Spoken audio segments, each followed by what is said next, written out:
Alright guys, got another little update video for you. It's a little shot of the adapter plate I'm kind of working on for the big bore stroker still MS200T.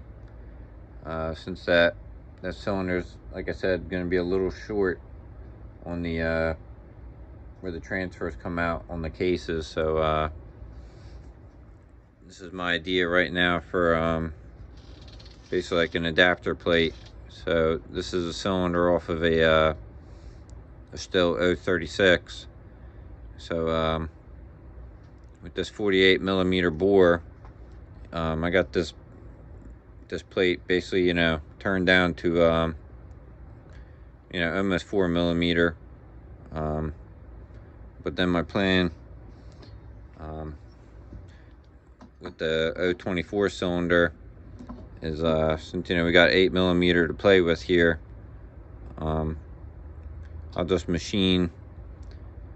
turn this in and leave a little inner step there to match the inner diameter of that adapter plate, so it should all line up pretty nice. And then I'll just transfer the holes later on once I get that all laid out. But that was just kind of what my brain whipped up. So I just thought I'd share that with you guys. Just playing around with different ideas right now on this build. But we'll keep you updated as I work along on it and figure these little things out. So thanks for watching, and stay tuned for more.